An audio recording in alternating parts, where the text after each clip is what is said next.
Hey guys, tonight we descend into ancient mists where mushrooms the size of houses once ruled before trees even existed. Picture this.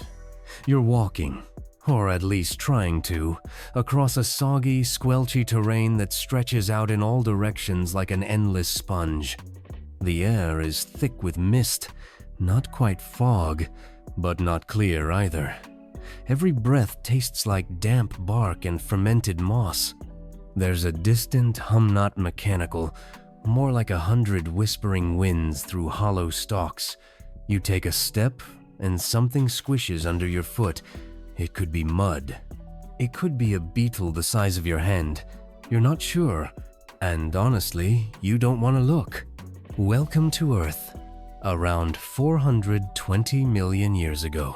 You're in the Silurian to Devonian transition period, which is a fancy way of saying a time when Earth was still figuring itself out.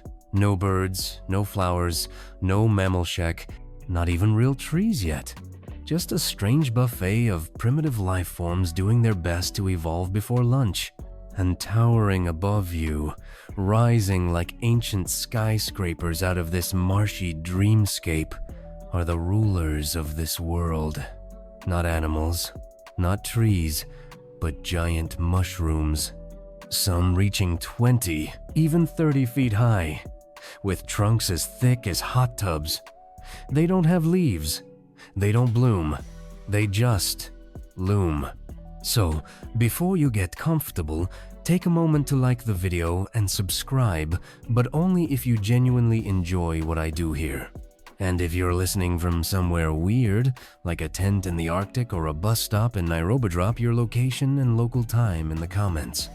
I love seeing where our little sleep-traveling community is tuning in from. Now, dim the lights. Maybe turn on a fan for that soft background hum, and let's ease into tonight's journey together.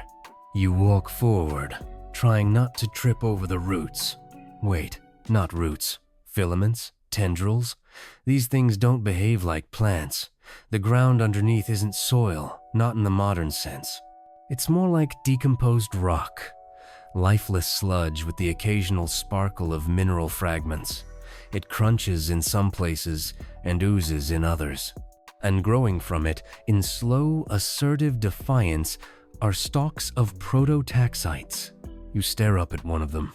It doesn't sway, it doesn't breathe, it doesn't move in any visible way, but it feels alive, like it's watching you or maybe listening.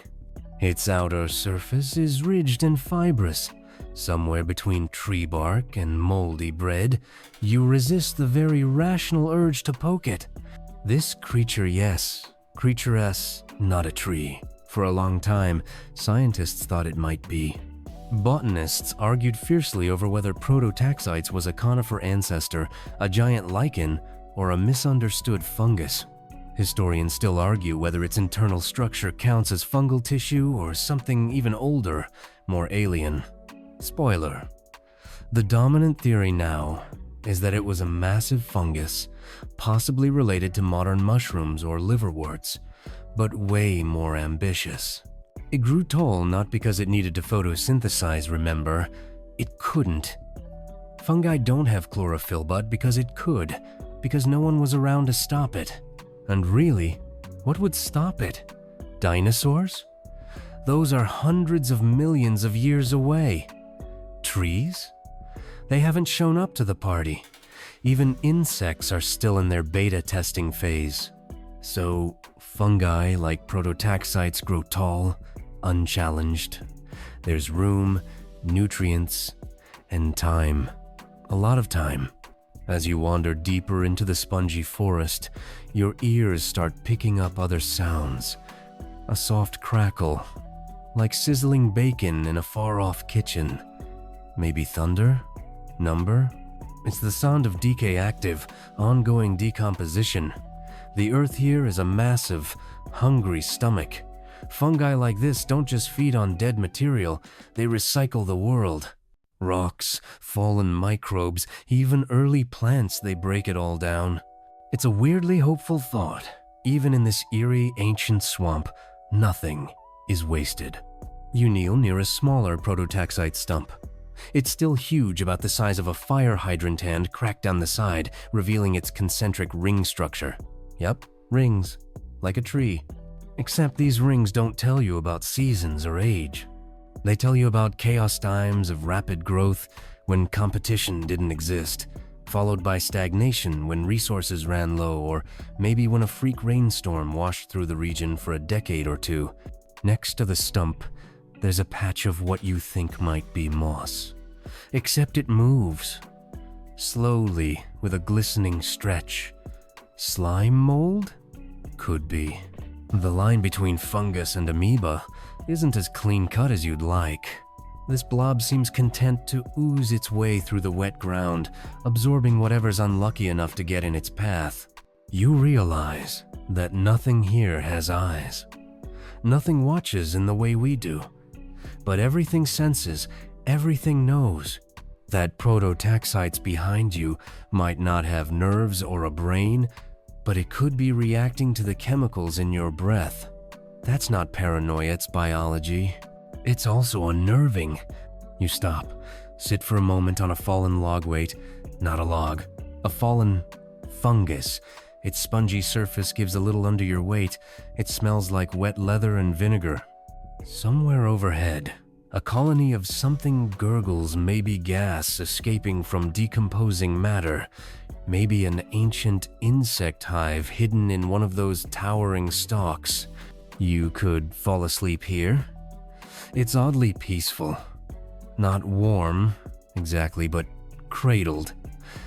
Like the world is folding in around you. Not malicious, just vast. The kind of place where you're allowed to be small. And that's the thing about this era. You are very small. Human beings aren't even a glimmer yet. Mammals don't exist. Birds, reptiles, still in conceptual draft mode. The land is young and strange, and fungi are not just part of the ecosystem. They are the ecosystem. Here, in the humid silence of Earth's early chapters, mushrooms rule not from beneath the trees, but from above. You trudge forward, the dense fog curling around your ankles like lazy ghosts. Each step sends little plumes of pale green mist swirling into the air. The ground squelches under your white-half sponge, half primordial soup. It's like hiking through a freshly baked brownie that someone left out in the rain for a few million years. Your boots, if you're lucky enough to imagine boots, are caked with something that might be mud, or could easily be the dissolved remains of something once alive. You're not just lost in time, you're wandering through a world that hasn't yet decided what it wants to be. That's the truth of this place. Earth before trees. It's somewhere between 420 and 390 million years ago, give or take a few eons. Geologists call this the Silurian into early Devonian period, a time when life, daring and awkward, is just beginning to tiptoe onto land. But don't expect meadows or shady groves. You're not going to stumble on a deer or hear birdsong. No trees, no grass, no leafy branches swaying in the wind. In fact, wind is probably doing its best to figure out how to stir something when there's nothing to stir. Instead, the tallest things you see are those bizarre mushroom towersome upright, some collapsed in slow motion over millennia. Elsewhere, you see weird shrubs no higher than your knee. Some are early vascular plants. Cooksonia or Rhynia may be struggling to poke up through the grime. They're scrawny, like green coat hangers trying out photosynthesis for the first time.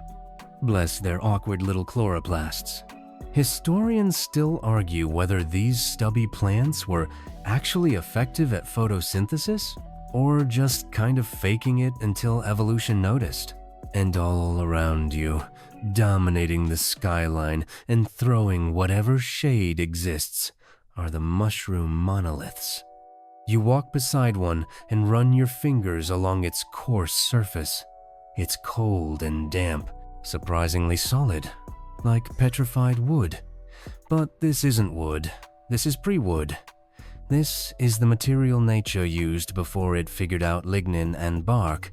You start to notice something else. There's no rustling, no chirping, no birds, no leaves, nothing that makes the sounds you associate with forests.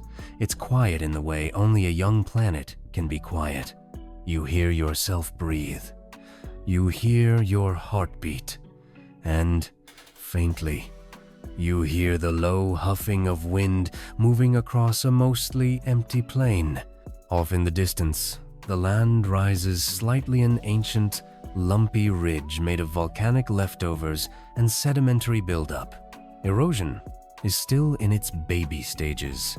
Mountains aren't dramatic peaks here.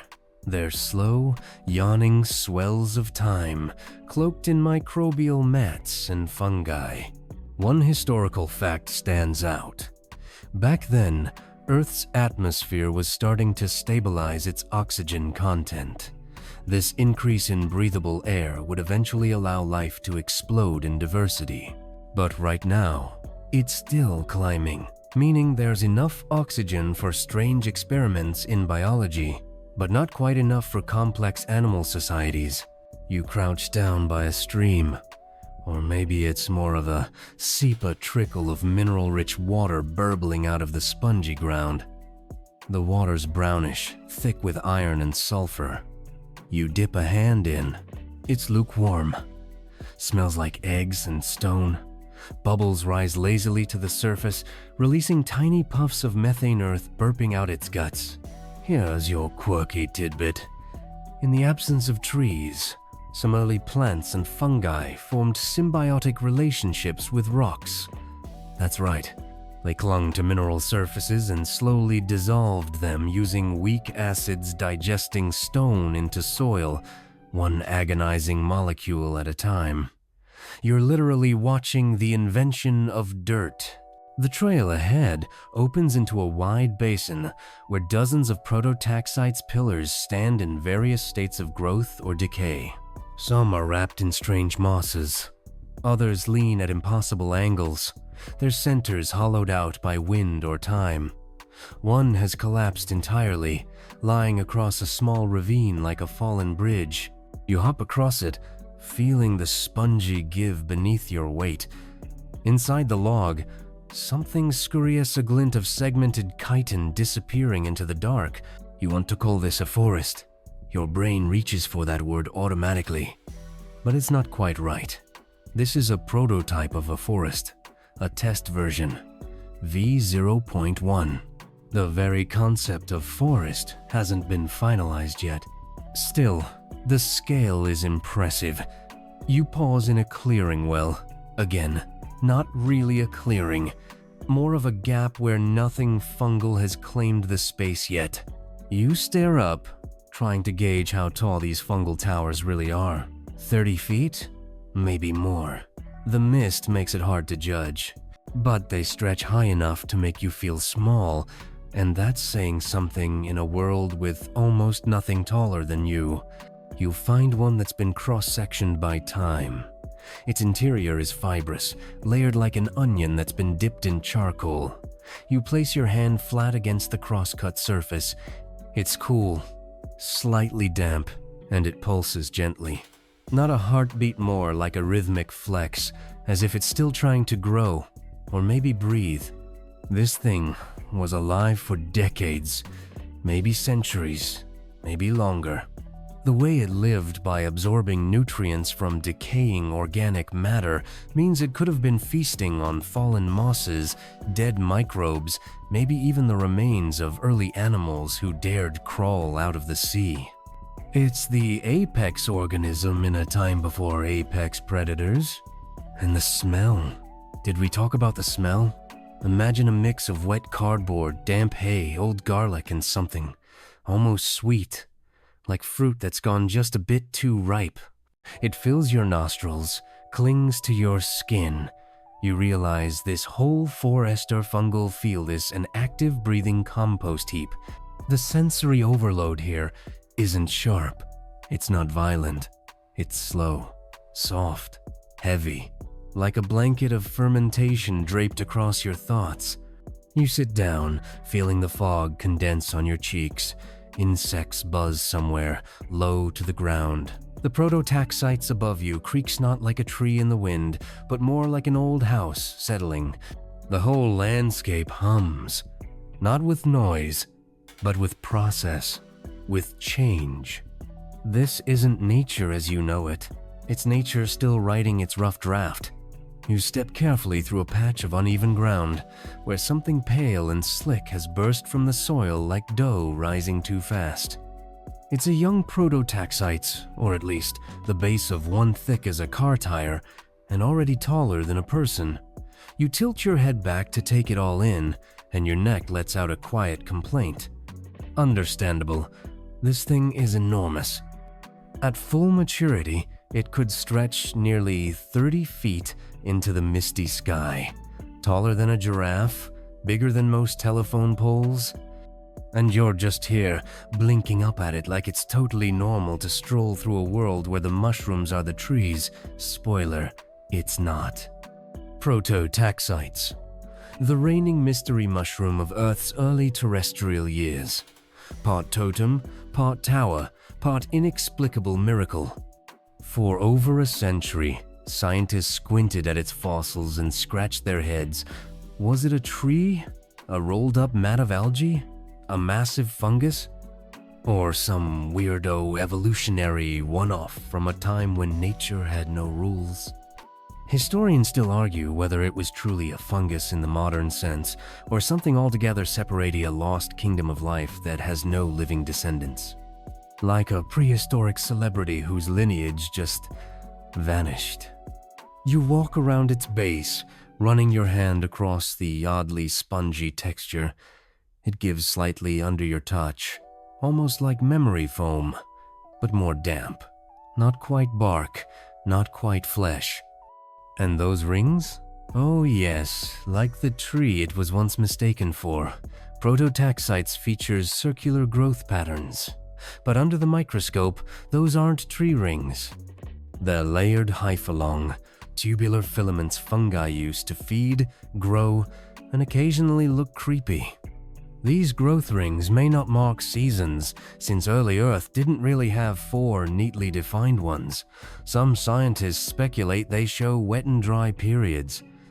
Others think they reflect chemical changes in the environment, shifts in available nutrients or the pH of the soil. Basically, Prototaxites was keeping a very weird, very fungal diary of the Earth's moods. You lean in closer. There's a faint smell earthy, fermented, sharp around the edges, kind of like mushrooms at the back of the fridge that have started whispering their regrets. As you move through this ancient fungal grove, you start to notice something odd. These giants aren't just randomly spaced. There's a pattern, a loose spiral or grid, almost like they were planted with intention. Maybe it's coincidence. Maybe it's your tired eyes playing connect the dots. Or maybe something knew how to space them for optimal growth. Don't worry, we'll get to the whole mycelium network intelligence thing soon enough. But for now, let's stick with this moment. Imagine the air here, thick with spores. You breathe them in without thinking. Millions, maybe billions of microscopic fungal seeds drifting through the mist like organic snow. You won't feel anything. Yet. But deep in your lungs, these ancient fragments settle like dream dust.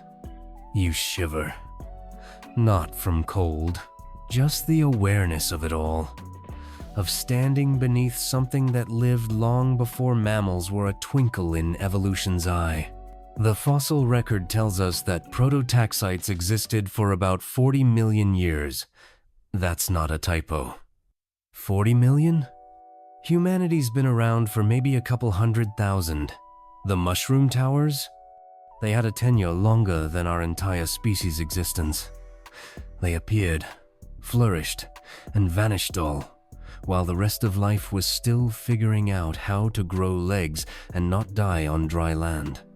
You sit beneath one of them, a fallen one, hollowed in places where weather and age chewed away its core.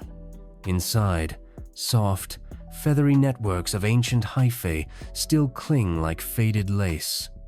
You run your fingers across the inner wall. It's cooler in here, almost cave-like, sheltered, safe. This massive body, this biological skyscraper, wasn't made to impress you. It was made to survive, to outgrow its competition, to reach high enough to catch drifting spores or shade out smaller competitors. And yet, no one's quite sure why prototaxites grew so tall. That's the part that makes scientists frown and mumble into their coffee. There's no sunlight to absorb fungi, don't photosynthesize. So what's the evolutionary advantage? One theory. Height allowed the organism to release its spores from a higher point, letting the wind carry them farther across the land. Another suggests that towering height helped it gather nutrients or moisture in some bizarre fungal way we haven't replicated, and still others think it wasn't tall for function, it was tall because it could be. No predators, no competitors, no architectural limits. Just go big or go, well, extinct. Speaking of extinction, don't get ahead of yourself. The prototaxites haven't vanished yet. They still tower above you, shadowing the land like ancient sentinels. But it's clear that this is their heyday. Their fungal golden age. You can almost hear them gloating. Or maybe that's just the wind curling through the hollow trunks. You glance up and notice a dark smear near the cap of one of the mushrooms. Is that slime? Mold? Something more mobile? You squint and swear it moves. A dark ripple, like the surface of a black jellyfish. It slides around the curve of the stalk and disappears. Yeah, best not to dwell. You take a step back, tilting your head. The mushroom cap, it's broad, slightly concave, cracked with age resembles a massive satellite dish or a weathered umbrella. If you squint, it could pass for an alien landing pad. Except the aliens are the mushrooms, and they landed a very, very long time ago. Modern scientists still debate the full structure of these organisms. Were they capped like traditional mushrooms, or were they continuous columns with no top? Some fossil evidence suggests a rounded crown, others argue for a flat, open structure more like a fungal chimney. It's one of those paleobotany mysteries that might never be fully answered unless you have a time machine, which, spoiler, you kind of do. Your imagination is doing a great job so far. The air feels denser here. Maybe it's the spores. Maybe it's just the weight of deep time pressing down on your shoulders. You brush a hand against your arm. It comes away with a fine coating of something grayish, powdery, spore dust, billions of potential futures, none of which ever made it past the Devonian. And somewhere, deep inside your lungs, a tiny spore tucks itself into a cozy fold of tissue. No panicit's not going to grow, but it remembers. You continue deeper into the fungal labyrinth, where the air thickens with a fog that clings like wet cotton. Your boots are bare feet if you're going full immersive dreamscape sync with every step, leaving behind ghostly impressions in soil that was, not so long ago, sterile rock. The fact that you're walking on anything vaguely resembling Earth is a miracle in itself. See, before there were trees, before forests cast leafy shade and squirrels forgot where they hid acorns, Earth's surface was basically naked, just bare rock and lifeless dust, with no soil to speak of. That changed slowly molecule by stubborn moleculia as early fungi and microbes teamed up to break down minerals into something you could actually grow a sandwich in. One mainstream historical fact: fungi are some of the oldest land colonizers on Earth. Long before plants ever set roots in soil, fungi were already creeping across the rock, dissolving it with acids and digesting the rubble. Without them, we might still be stuck in a swampy soup, slapping fins against mud. That's right, you're walking on the first draft of dirt, An ancient crust built by microbial mats, lichens, and these big fungal beasts that kept adding dead material back into the mix. Composting the planet, layer by slow, persistent layer. Around you, the prototaxites still loom, but now they're sparser. In their place are low mounds and tendrils, strange fungal growths that snake across the ground like veiny roots or petrified spaghetti. Some writhe slightly when you step too close.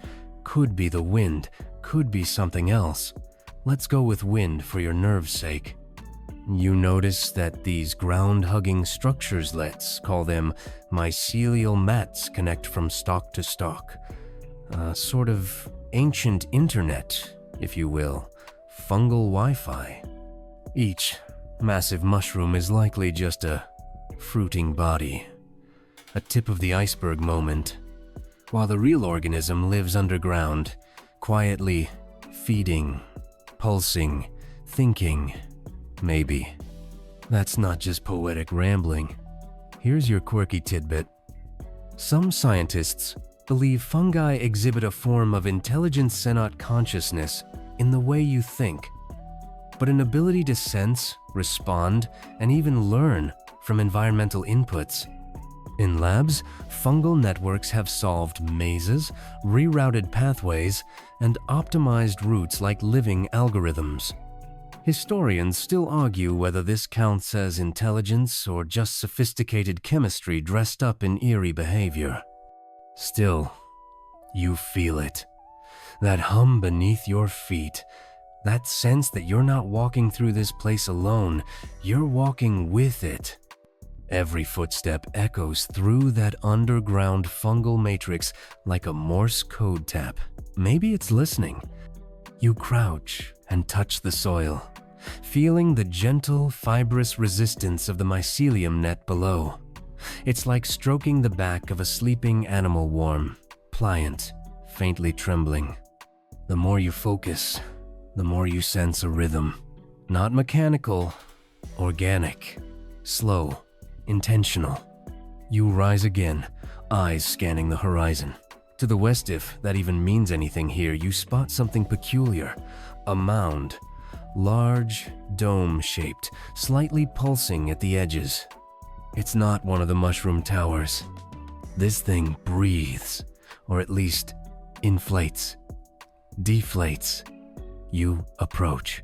Every instinct tells you to walk away. But come on, when has that ever stopped a good bedtime story? The mound is covered in tiny hair-like filaments that wave without wind. A pale, faintly glowing sheen covers its surface. As you stand near it, the ground under your feet grows warmer. Not hot, but noticeably alive. You're in the presence of something that's doing things, digesting something, processing. You lean closer. The surface isn't firm, it's spongy, like puff pastry that's lost its will to rise. And then you realize it. This might not be a single mushroom. It might be a nest. Not of birds or insects, but of spores, millions of them, bundled together like fungal caviar, waiting for the right combination of moisture, warmth, and moonlight to be released. A soft puff escapes from a tear in the mound's crust. You inhale reflexively, and then immediately regret it. Not because anything bad happens, just because you've now tasted the Earth's oldest sneeze. You cough once, twice, then laugh. It's a dusty laugh, full of prehistoric flavor, bitter, nutty, notes of sulfur and something like stale celery. You back away from the mound and glance around, noticing more of them scattered through the terrain, smaller ones, mostly. This might be a nursery, or a nursery equivalent. A cradle of future prototaxites, waiting for their cue. Funny, isn't it? This entire planet, once just rock and ocean, is now being quietly rewritten by decomposers. Not predators. Not predators. Not conquerors. Just humble organisms recycling the world into something livable. The irony doesn't escape you. Life's architects weren't lions or wolves, but mushrooms, giant ones. And here's a callback for you. Remember the stone-dissolving fungi from earlier? Well, they're hard at work here too. You spot veins of exposed bedrock with faint lines etched into them. Not from weather, not from water, from fungal acid carving slow tattoos into the planet's crust. It's like graffiti written by time itself. In fact, scientists have found evidence that fungi helped kickstart the formation of soil by chemically breaking down silicate rocks. A process that takes centuries unless you're a mycelial hive mind, in which case, you just do it while humming softly and rearranging yourself underground. The more you walk, the more you notice the way these mushrooms move.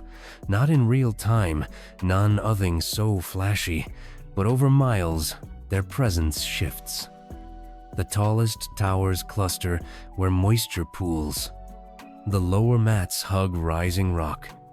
New growths sprout at the margins, expanding like a slow tide. This forest, if we can even call it that, is breathing, planning, sprawling with a calm fungal certainty.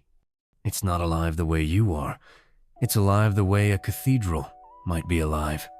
Grand, silent, ancient, purposeful. You stop to rest beside a collapsed stalk. The outer layers have peeled away like pages, revealing a fibrous core, dark and spongy. Inside are threads of hyphae, still glistening, though the structure's clearly long dead or dormant. Same thing here. You close your eyes. The ground vibrates slightly, a low, comforting hum, like a giant cat purring from somewhere far below.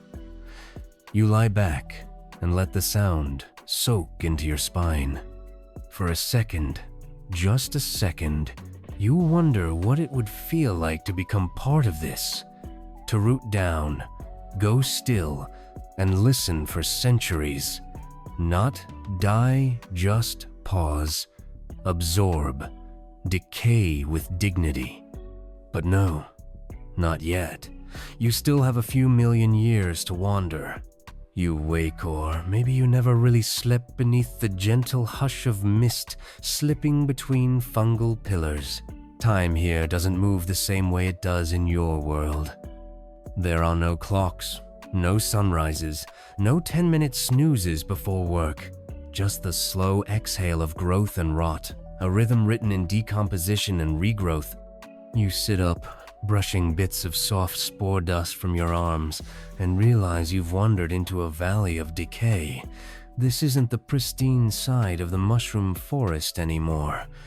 Here, the prototaxites lie collapsed in great, rotting piles. Towering giants brought low. Their thick stalks split open like overripe fruit. The air smells richer, heavier, like a compost bin that's hit its prime. One mainstream historical fact: the cycle of decay has always been fundamental to Earth's ecosystems, and fungi are the undisputed champions of breaking things down. Without them, dead things would just stay. Trees, animals, everything, it would all pile up in an unholy traffic jam of corpses. But fungi stepped in, wielding enzymes like scalpels, slicing through cellulose, lignin, even bones in some cases. Nature's most polite assassins. You poke your head into a fallen prototaxites and marvel at the inner mess. It's beautiful, in that haunted beehive kind of way. Veins of decay run along the walls, marked by streaks of yellow, rust, and obsidian black. Tiny organisms, primitive bugs, worms, possibly something worse scurry away at your intrusion. They're pale, almost translucent, like they haven't seen the sun in generations. Fair, there is no sun here. Now here's a quirky tidbit to chew on while your boots squish through the mulch. Some prototaxite specimens found in the fossil record are so well preserved that scientists have detected traces of isotopic carbon within their tissue clues to their bizarre diet. The kicker: the isotope ratio suggests these fungi might have been eating other fungi, cannibal mushrooms, because why not? Historians still argue whether Prototaxites was purely saprotrophic. That's your fancy word of the night, meaning eats dead stuff. Or whether it was also parasitous, invading other organisms while they were still alive. A few brave scholars even whisper the possibility that it was predatory, secreting enzymes into soil life and digesting it like a big underground stomach. Charming. You make your way through the graveyard of towers, each fallen stalk like a bridge into the past. Some have snapped at the base, revealing hollow chambers with concentric rings like tree rings, only messier. Others have simply slumped over time, their caps sagging like deflated balloons. As you step across one particularly large mushroom corpse, your foot catches on something. Not a root, not a rock. You kneel and pull aside a carpet of spore fluff, revealing a circular indentation lined with smooth fungal chitin. Not bone, not stone. It's too soft to be a fossil, too perfect to be natural erosion. It's a track, a print, something walked here. And now you're thinking, wait, what kind of thing was stomping around these fungal forests before trees even existed? Spoiler. Not dinosaurs. Not yet. We're still a couple 100 million years away from those drama queens, but there were arthropod ones. Millipedes as long as your leg, scorpions the size of small dogs, and centipedes that could chase you into next week. Some fossils suggest the now extinct Arthropleura could grow over 8 feet long. Basically, nightmare subway cars with too many legs. You hear a faint rustle, then silence, just enough to make you paranoid. Just enough to remember that while fungi may rule this world, they're not alone in it. The fungal giants provided shelter for all kinds of ancient crawlies, things with too many legs, things with no eyes, things that hissed and clicked and shed their skin in long, papery coils. You imagine one now, coiled beneath a prototaxite, waiting for something warm to wander close. Relax. You're not warm. You're dreaming, remember?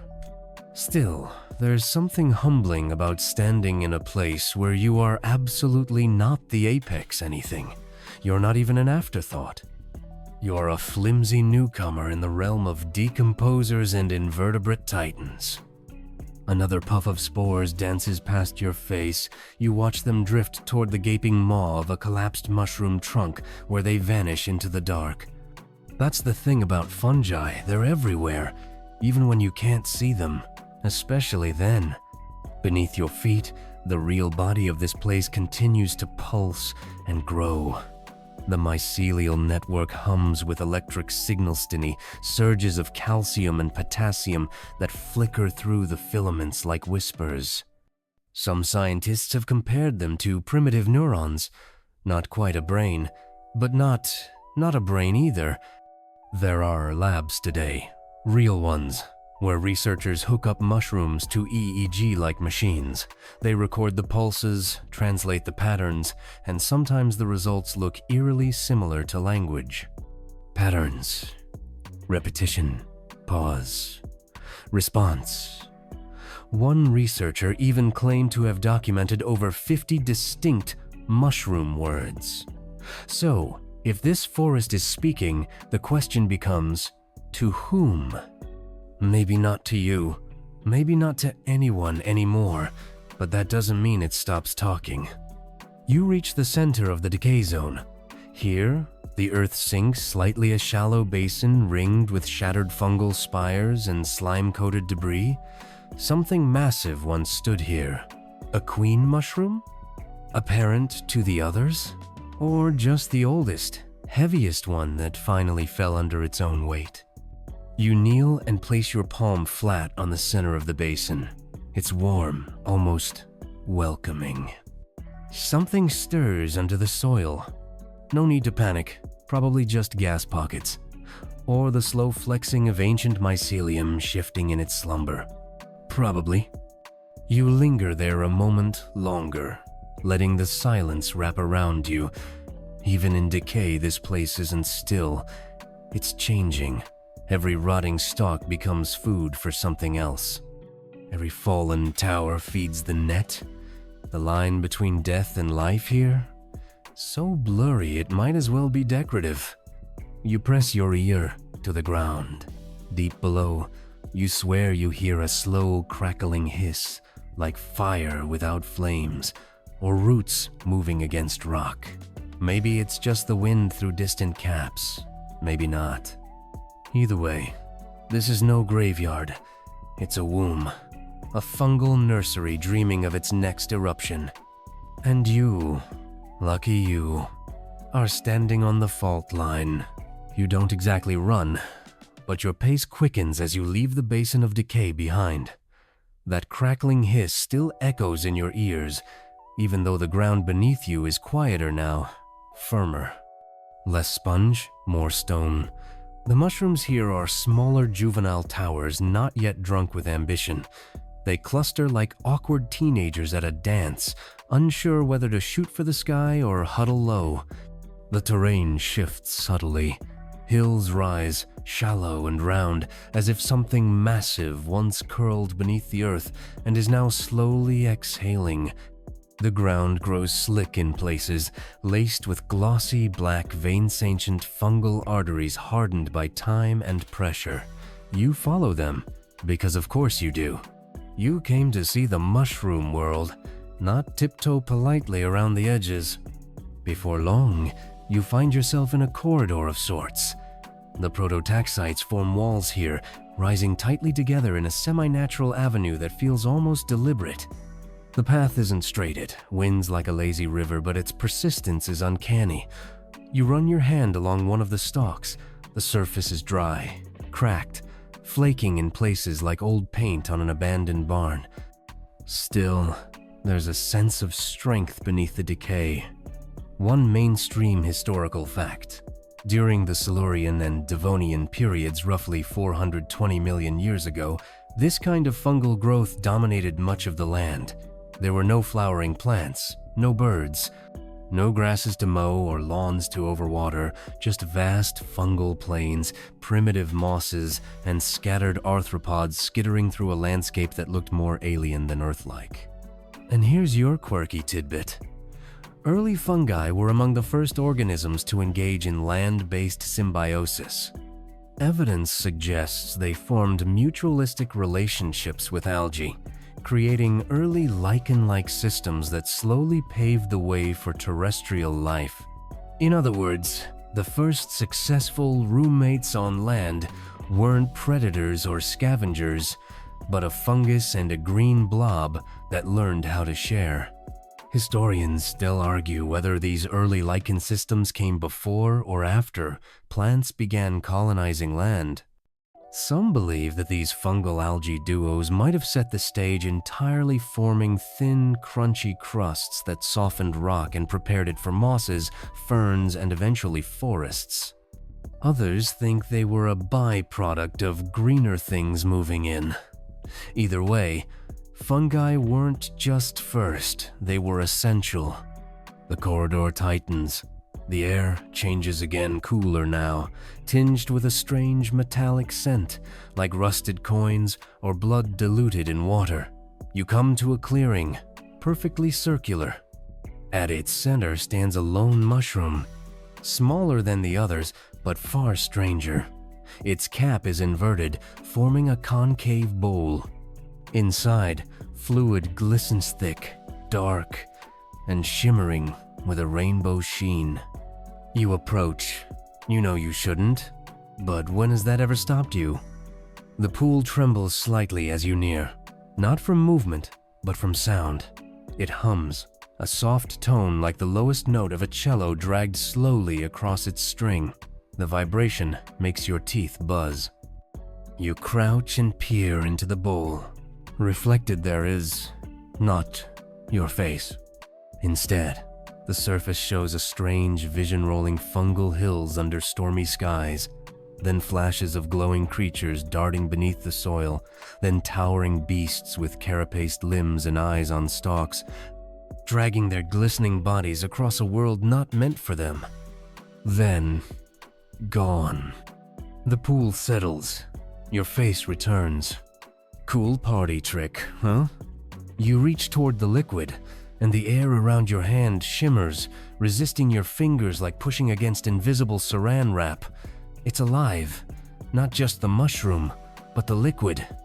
A mix of fungal enzymes and something else. Memory? Time soup? You step back, because poking ancient mushroom fluids was not on your to-do list tonight. You notice faint trails leading away from the pool-thin, delicate imprints in the spore-dusted soil, as if something with many feet walked through recently, or many somethings. The prints don't disturb the surrounding stalks, which bend ever so slightly to allow passage, almost like respect. You follow, obviously. The prints lead you down another winding path. Along the way, the mushrooms shift, again becoming more geometric. No longer random towers or collapsed spires. These ones grow in rows, rings, spirals. Intentional patterns that don't happen by accident. At one point, you stop and look down from a slight ridge and realize you're staring at a giant mycelial glyph, an actual symbol etched into the forest floor by living fungal growth. The shape resembles a spiral intersected by a line. Primitive? Maybe, but not random. Could fungi be communicating? There's precedent. In modern forests, fungi and trees exchange nutrients and even warning signals through mycorrhizal networks. Trees threatened by beetles have been shown to send distress signals via fungal conduits to other trees. This so-called wood wide web is very real and very active. So, if today's humble mushrooms can send warnings, imagine what these ancient megafungi might have signaled. Maybe this symbol isn't art. Maybe it's a boundary, a ward, a warning. You feel it in your gut. You've crossed into something sacred or forbidden, possibly both. The window what passes for windies down. The air hangs thick, heavy. And then, a sound. It's not close, but it's not far either.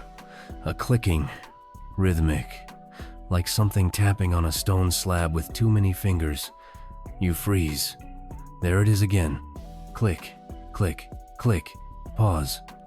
It doesn't come closer, but you know it knows you're here. The fungal walls press in tighter. You keep walking. Not out of bravery, just momentum. The kind that says, "Welp, we've committed.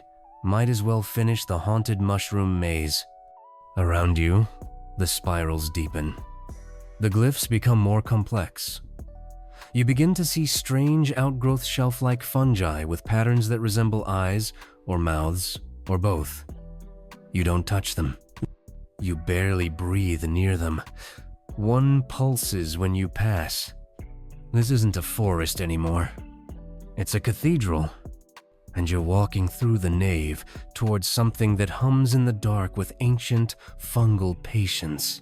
You don't know exactly when the light changed, but now it's coming from beneath your feet. A soft, phosphorescent glow seeps up through the soil, threading between your steps like luminous veins. The world above is mushroom caps thick with decay block out what little light might still filter from the sky, but the forest floor pulses with life. Gentle greens, sleepy purples, the occasional eerie flicker of blue. It's like you're walking across the synapses of something thinking, dreaming, or remembering. And yes, you're still following the spiral paths. The symbols have become less carved and more grown, as if the fungi now shape themselves deliberately into form.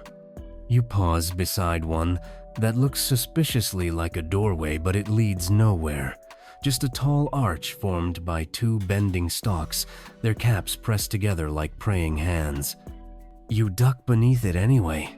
It feels respectful. One mainstream historical fact. Certain fungi today glow in the dark through a process called bioluminescence, used for everything from attracting insects to deterring predators. This isn't a modern gimmick. Fossil evidence suggests that ancient fungi too may have glowed. Imagine wandering a prehistoric night lit not by moonlight, but by groves of softly glowing mushroom colonies. Now for your quirky tidbit. In Slavic folklore, there are tales of forests where mushrooms whisper secrets if you sleep beneath them. One version warns that if you dream inside a mushroom circle, you'll wake up understanding the language of rot. Not helpful exactly, but hey, knowledge is knowledge. Historians still argue whether these so-called fairy rings are purely biological formations or remnants of something ritualistic, even intentional.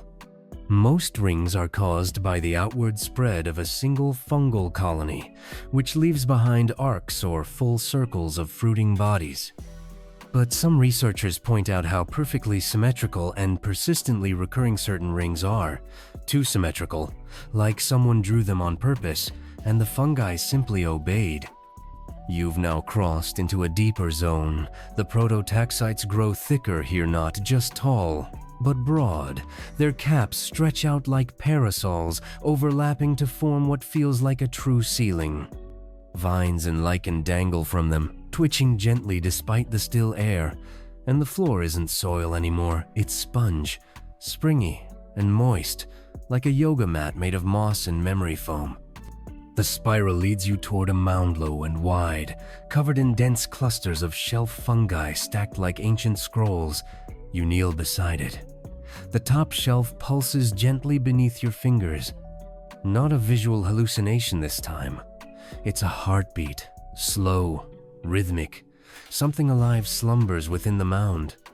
You whisper, because it feels rude, not toe-end.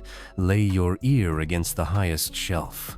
Inside you hear churning, the kind of wet, rhythmic motion you associate with digestion or rebirth. It's not threatening, just happening.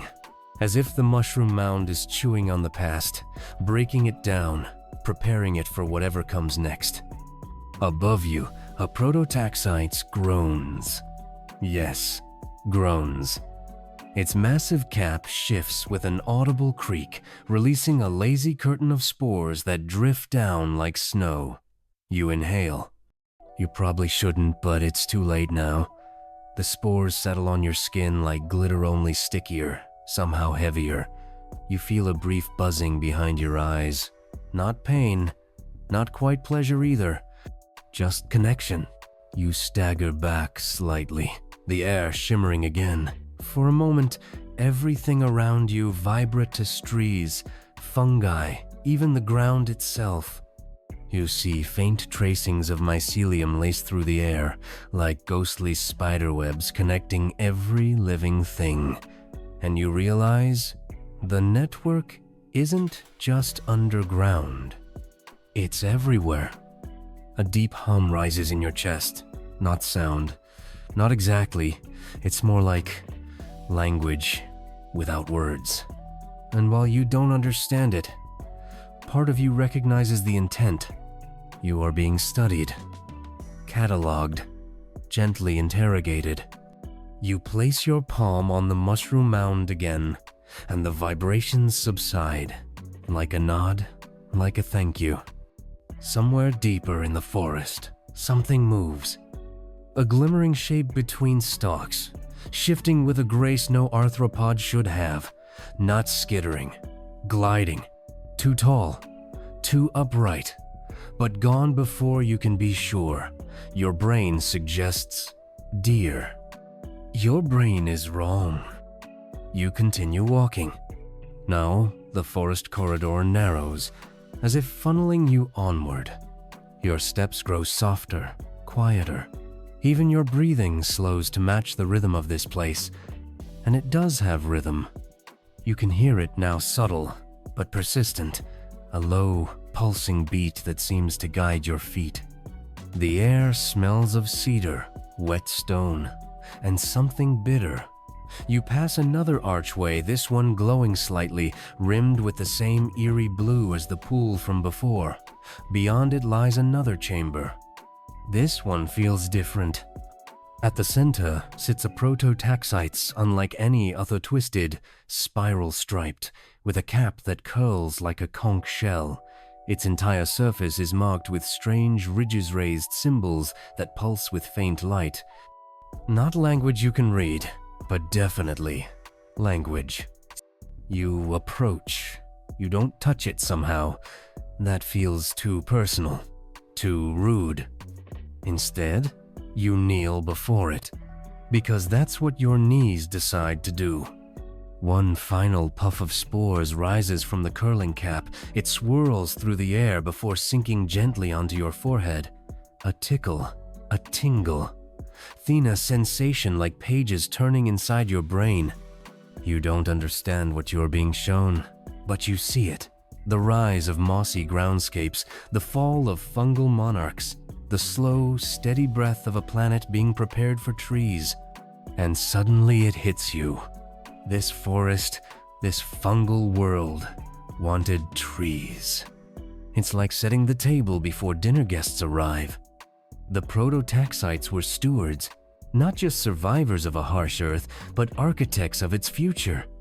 They enriched the soil, reshaped the land, and when the time came, they made room, shrinking back, dying off, allowing roots to rise where once they towered. They were giants, yes, but also gardeners. The shell cap pulses one last time. You bow your head not because you believe, but because it feels right. And somewhere in the deep soil below, the mycelium sighs. You rise slowly, as if your bones have absorbed some of the stillness around you. The air here is thick, not in a choking way, but like being underwater, dense, patient. Everything around you seems to wait. You step away from the conch-shaped Prototaxites, leaving it pulsing quietly in its shrine.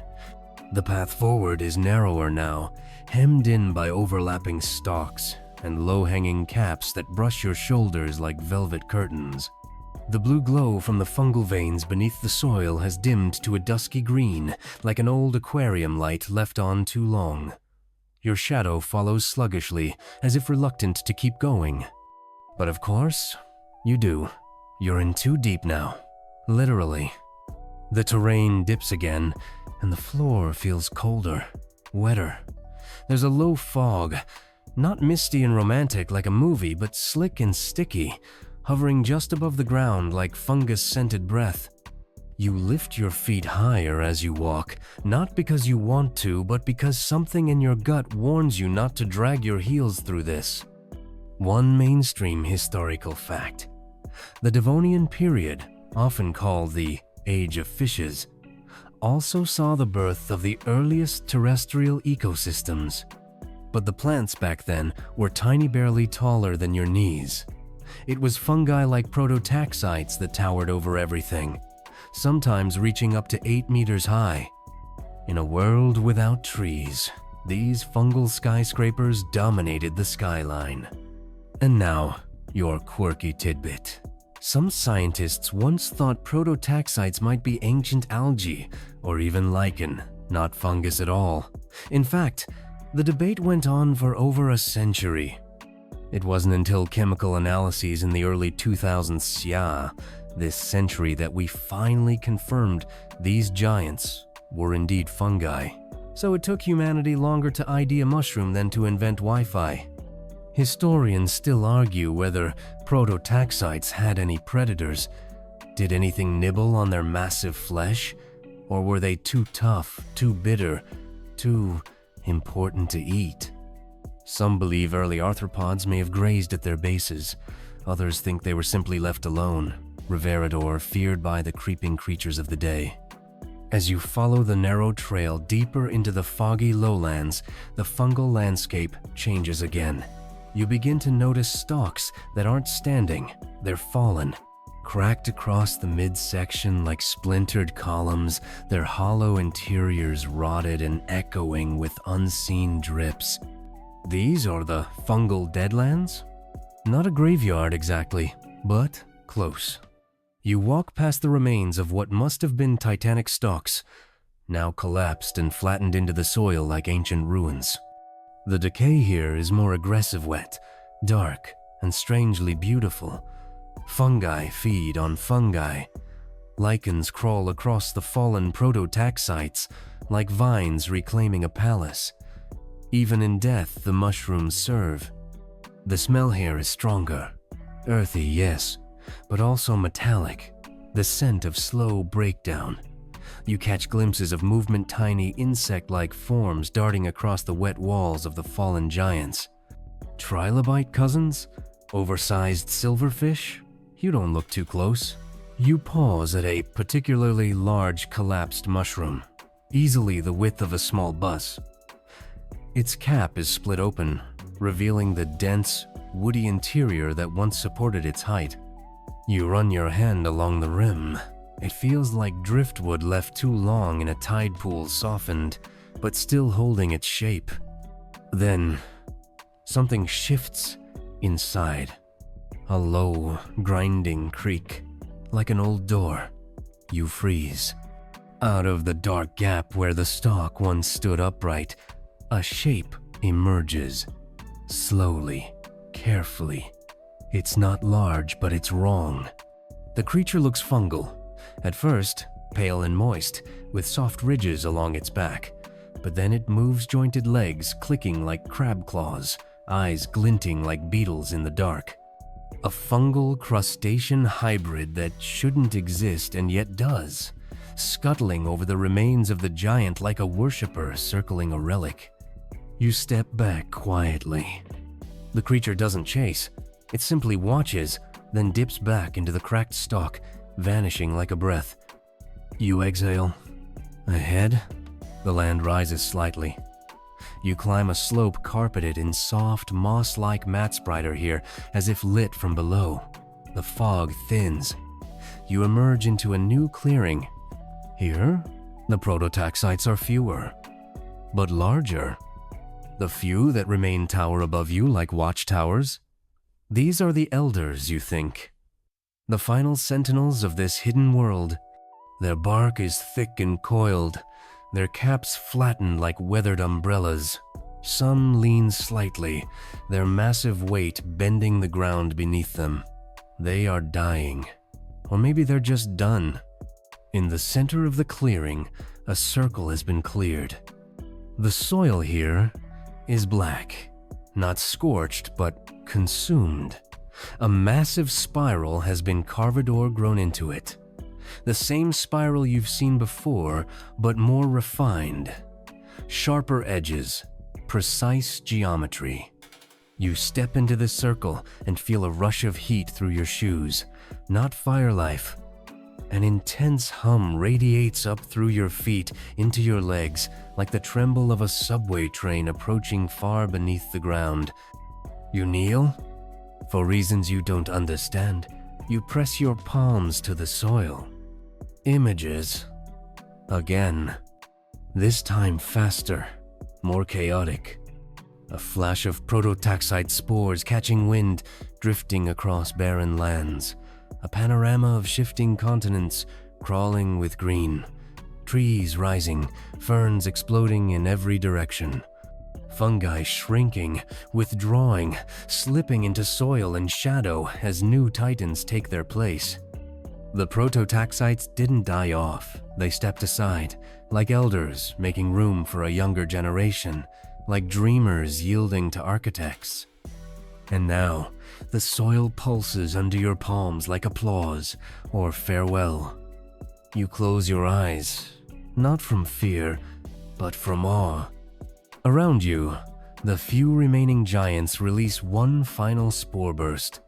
A shimmering cloud of iridescent dust floats gently upward, catching in the strange ambient light like glitter in a sunbeam. The spores don't fall back. They rise, as if the forest is exhaling. You sit in the spiral and watch them drift until they vanish completely into the darkness above. This moment belongs to them. You're just here to witness it. You sit for a while longer, still and reverent, like someone watching a candle gutter after a long vigil. The soil beneath you hums less now, like a slowing heartbeat. You wonder if the forest is going to sleep or if you're the one being lulled under. But you can't stay here. You stand, brushing soft black soil from your hands. Your body feels different, heavier in places, lighter in others, like the spores rewired something subtle while you weren't paying attention. You do a quick inventory. 10 fingers, 10 toes, mostly the same bones. Good enough. The path forward isn't obvious this time. No spiral to guide you. No glowing tendrils tracing an easy line. Just a series of small archways formed from bent mushroom stalks, each growing just wide enough to let you pass if you duck your head. They seem to be growing in real time, stretching, bending, opening, as if waiting for you. One mainstream historical fact: early fungi didn't just grow tall, they spread out wide. Underground, their networks called mycelium could span entire hillsides, breaking down rock and binding the soil together long before trees took over. In fact, some modern fungal colonies are still among the largest organisms on Earth, covering miles beneath forests. So, yeah, mushrooms have always been low-key impressive. Your quirky tidbit of the evening? There's a medieval recipe for mushroom sleep balm that included boiled fungus, goose fat, and poppy seeds, applied to the temples to induce prophetic dreams. Probably wouldn't pass FDA testing, but hi, at least it was natural. Historians still argue whether ancient fungi influenced early human spirituality. Did people worship mushrooms, or just fear them? Some cave art includes strange, spore-like symbols that scholars can't agree on: mushrooms, stars, or just weird dots drawn by bored Neanderthals. Your guess is as good as theirs. You duck through the first arch. It's slightly too low, brushing the top of your head with something wet and fibrous. You make a face and wipe your forehead. It smells like crushed thyme and mud, which isn't the worst thing that's brushed against you tonight. Beyond the arch, a new biome. This area of the forest is more open. The mushrooms are shorter now, with fat caps and stubby stalks like umbrellas folded wrong side out. The ground squishes underfoot. Pools of clear, viscous liquid gather in shallow pits. They shimmer under your steps like liquid crystal. You spot tiny larvae wriggling inside, pupating in slow motion. This is a nursery. Not for you, but you're allowed to pass through. Each step is quieter here. Even the air feels cautious, and you're starting to notice the deeper you go, the less this world reacts to your presence. It isn't ignoring you, it simply no longer needs to observe you. You've been categorized, placed, filed under non-hostile curiosity. You pass a cluster of fungi that pulse in a slow rhythm like jellyfish caught mid-tide. Their caps inflate and deflate softly, exhaling spore mist into the stagnant air. One of them suddenly emits a sound. Not a screech or a growl, but a musical tone. A low, hollow chime, like striking a tuning fork made of wood. Another responds, then another. You stand among them for a moment, surrounded by these quiet, resonant notes. You realize they're talking. Not to you, to each other, sharing something, maybe gossiping about the weird biped who won't stop staring. You move on, The trail becomes laced with mycelium again, this time visibly. A dense white web clings to the ground like frost, branching in every direction. You kneel to inspect it and spot something incredible. Tiny, clear droplets cling to the strands. Inside the droplets, movement, microscopic, twitching, swirling. Life on a scale too small to name. You blink. One of the droplets splits in two, right before your eyes. Even the liquid is alive here. You remember how old this place is. Hundreds of millions of years before mammals, before dinosaurs, back when land was a brave experiment. And here you are, with your soft shoes and creaky knees, interrupting the ancient rituals of soil-born empires. You step carefully. You feel like a tourist in a cathedral. And then an opening, wider than the others. A mushroom-framed gate at the edge of a depression in the land. Beyond it, the world sinks again, forming a bowl-shaped valley filled with tall, luminous stalks, each one flickering with internal light, like giant glow sticks stabbed into the earth. You descend slowly, hypnotized. Each stalk pulses a different color. Amber, violet, pale green. No rhyme or reason, just chaos, beautifully ordered. You walk among them, unsure if they're sensing you or simply displaying for their own reasons. Either way, you feel like an honored guest at a lantern festival put on by alien organisms. And then the wind picks up. A real breeze this time, cold and carrying the scent of salt. Ocean, maybe? Or memory? It blows through the valley, and the glowing stalks respond. They bend, in perfect unison, toward the east. Every single one. You stand still. The wind passes. The stalks return to upright, but not instantly more, like dancers finishing a bow. You're being shown something. A direction. You follow. The forest doesn't fight you now. It parts willingly, like it's proud you made it this far. The mycelium beneath your feet no longer clings, it cushions. A gentle push, a farewell nudge. You're getting close to something. Not an end, but a shift. Another arch rises ahead. This one is different, taller, more elaborate, formed from dozens of intertwining stalks that braid together like hair. The caps on top have fused into one massive canopy, painted naturally in spirals and spots that pulse faintly as you approach. You pause, take a breath, then duck through. On the other side, the air is warmer, not tropical, just welcoming. The fog thins to a faint haze. The path ahead glows with a pale amber light. And in the distance, just visible through the stalks, something massive. Not a mushroom this time. Something else. But that's for later. For now, you keep walking.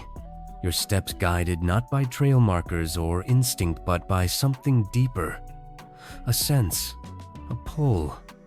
Like your body knows where it needs to go, even if your brain hasn't caught up yet. You're not lost. You're being led. The path narrows again, not from resistance, but from intimacy. The towering mushrooms lean in close, their thick caps blotting out what little false sky you could once see.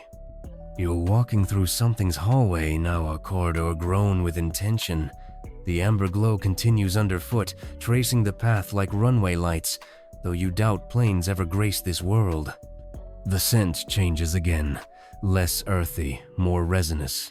Pine sap, cinnamon bark, and something faintly electrical like singed wires, but from a very old machine. The kind that makes you wonder how it ever ran in the first place. And then you see it.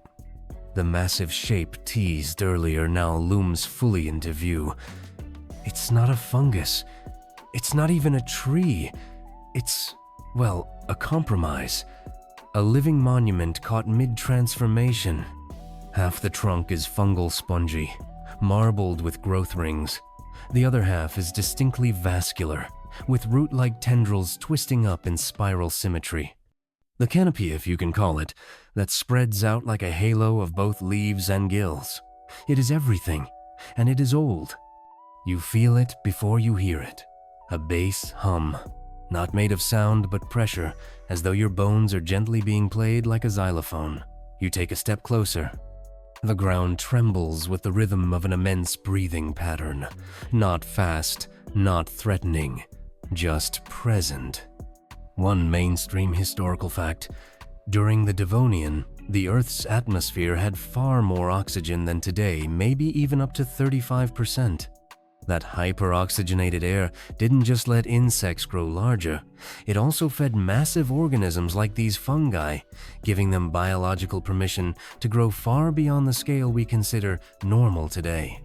And your quirky tidbit? Some modern fungi exhibit something eerily similar to a heartbeat. Electrical pulses pass through mycelial networks in rhythmic waves, mimicking biological rhythms. Some researchers even think it's a way of communicating over distance. The forest doesn't just grow, it thinks. Historians still argue whether early plants and fungi competed or collaborated. Were they rivals for land and light, or co-conspirators in the greening of Earth? The fossil record is ambiguous, showing overlaps in time and space, but few clear power plays. It's the kind of relationship status you'd describe as "it's complicated." You step into the clearing at the base of the hybrid colossus.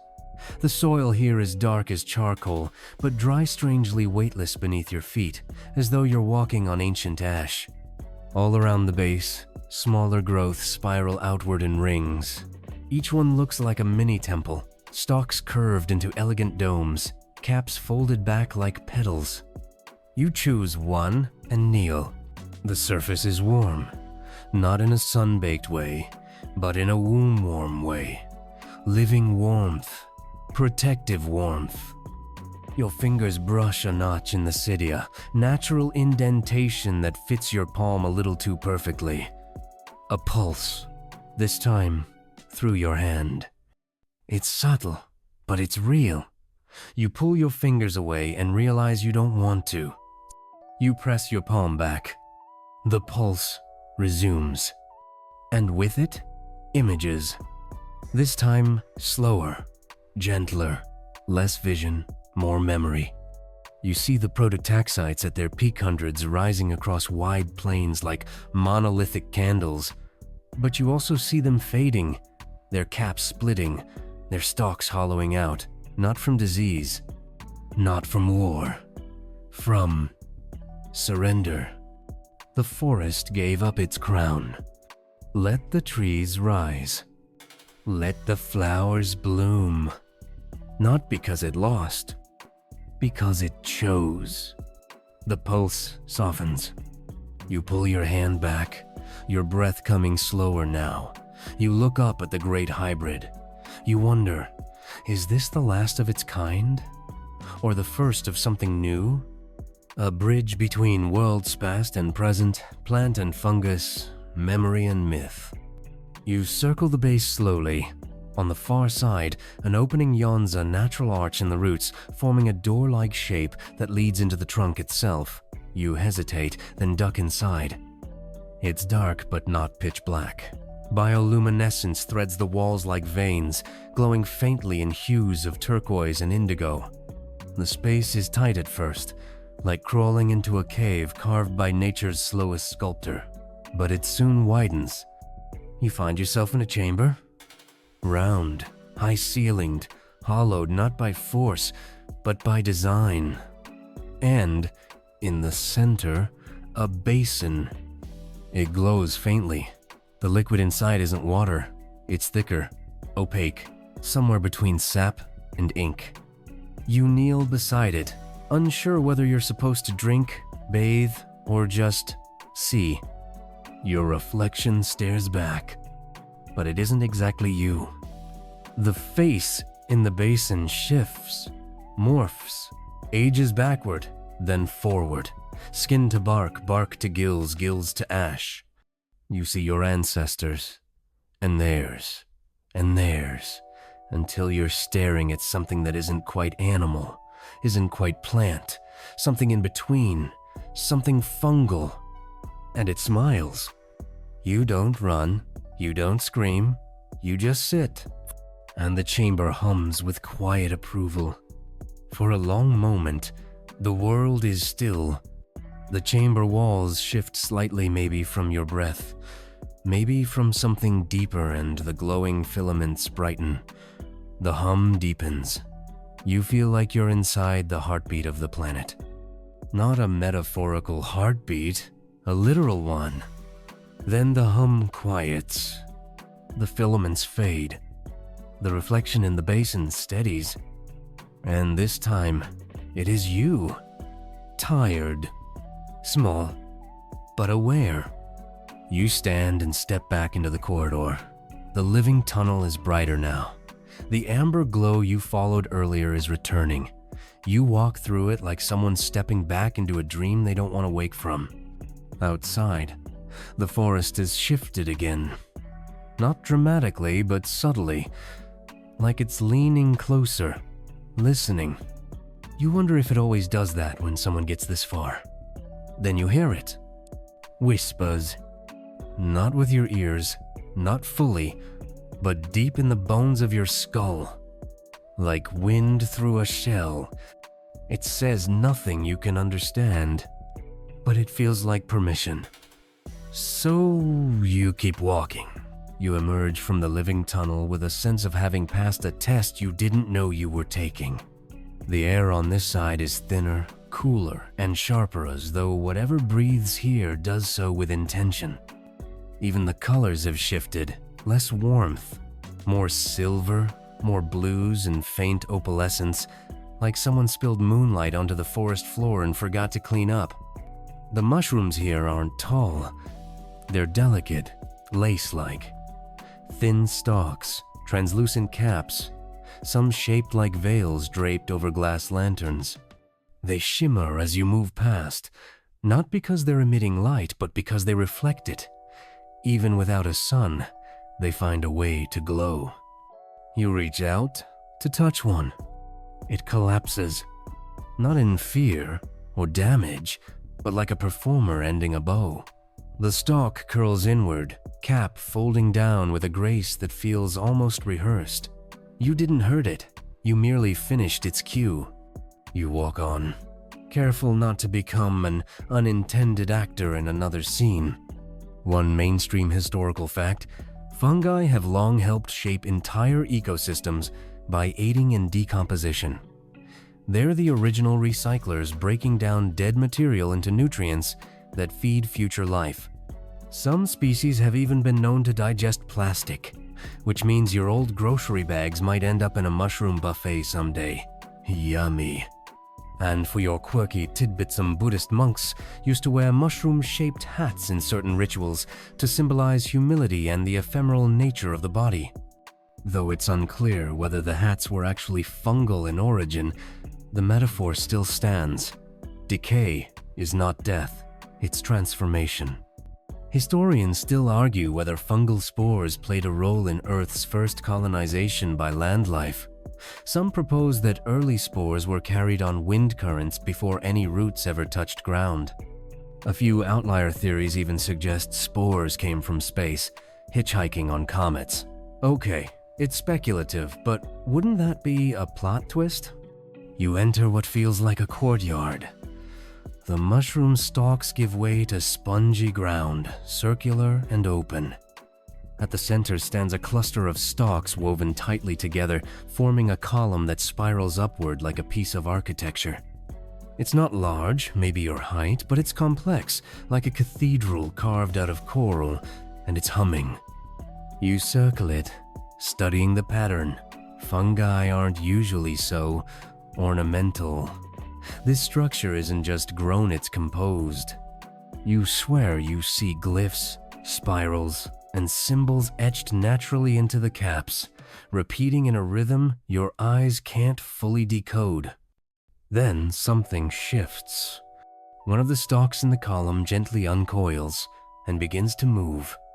It bends toward you, slow and deliberate, and stops inches from your chest. Not threatening, curious. You don't flinch.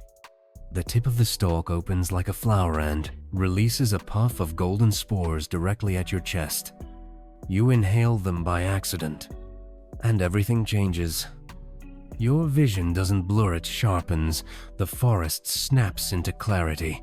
The filaments in the trees, the veins in the stalks, the swirl of mist above all glowing with invisible light suddenly made visible.